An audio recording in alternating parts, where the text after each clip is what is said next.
What's up guys, the Last from Worship Bass Room, and in today's video we're going to be looking at the acoustic bass for worship and where, when, and how you can implement it into your playing.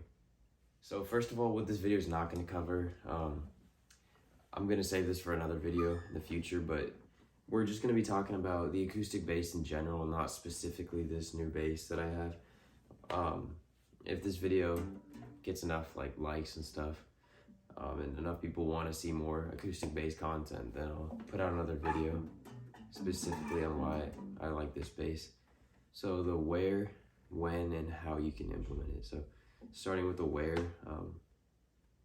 I just yesterday actually played the Christmas Eve service. We did a little coffee house style sort of thing, so it was just acoustic guitar, some light piano, cajon, and then it was going to be bass. But everything else was like an acoustic instrument really, so I was like, this would be perfect to bring it out. And we were going for, like I said, a coffee house sort of, for lack of a better word. Like, I don't know, it's not like a coffee house thing. Anyway, but we were going for that sort of mellow style, and that's where this, the acoustic bass has its strong suit, that sort of mellow, darkish tone that you can't really get from that. So yeah, I brought it out and it worked really nicely, and it fit the exact vibe we were going for. So that's the when. Now for the where. So like I said, you're gonna not want to use this for your standard worship set because of there's a few other pros and cons we'll go over later, but yeah, it's not gonna be bright enough for your standard set, and it just doesn't have that sort of growl and that attack and just like that in your face kind of sound that a normal, especially a P bass would have, which is common in worship. This is just going to be a lot more sitting in the back, kind of not taking the lead. The bass never taking the lead, but just more of a support than anything. And then for how you can implement it, I would first of all recommend staying away from an amp sort of solution like that, or like an amp and a pedal sort of solution too, because that's going to be taking this like natural sounding sort of tone and then trying to give it qualities of an electric bass tone, which could be cool. But if you're going to be using an instrument like this, you're going to be using it because you're wanting, or you're looking for that mellow sound, or else you would just use something like that. So what I found helpful to use is either just like a tuner by itself and run this through the system, because there's, on most of these, they're like acoustic electric, there'll be a bass and a treble that you can fiddle with, but so you could either just use a tuner or add like a whole separate EQ pedal. You can go from there, and then if you wanted to, maybe a compression. I don't think you'd need one at all, but just if you thought that'd be an extra little help to your tone. But for the most part, you're gonna want to just be using as little as possible to get that sort of tone because of the acoustic nature. That's what we're going for, just that simple kind of natural tone.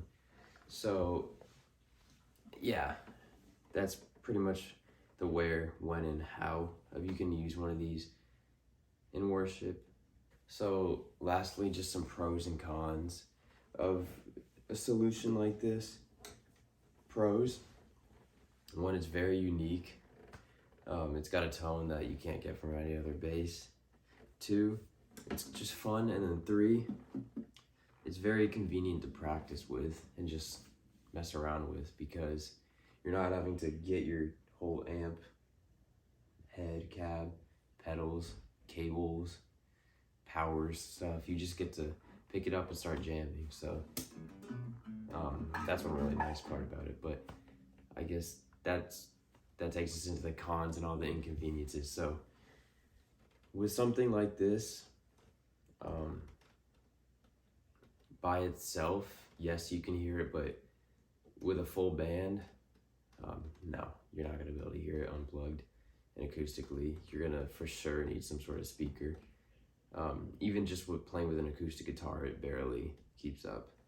So yeah, by itself, it's nice to practice with, but in a band solution, you're gonna most definitely be needing some sort of speaker, which I assume most of you guys know, but just that's something to keep in mind. And then the other thing, because it is an acoustic instrument and just the frequencies and stuff, it can cause feedback sometimes if you're running it too hot through a speaker, so there can be some issues there, but it's pretty easy to overcome and stuff. A compressor will not help with that either. It'll only add to the frequency issues. Just a quick little tip. But yeah, and then I guess it's just kind of impractical too for other reasons, like it's different strings and something like that, and different neck relief, and yeah. But other than that, something like this, super fun. You can get certain ones for decently cheap. Again, I'll go into more detail with this in a separate video if you guys want. But yeah, and also put a link to an affiliate link in the description for this. If you want to help support the channel, it'd be greatly appreciated. But yeah, feel free to just take a look and look at other options too. But yeah, so that's it for this video. I hope this was helpful and informative.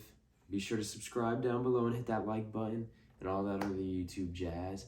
And I will see you guys in the next one. Peace.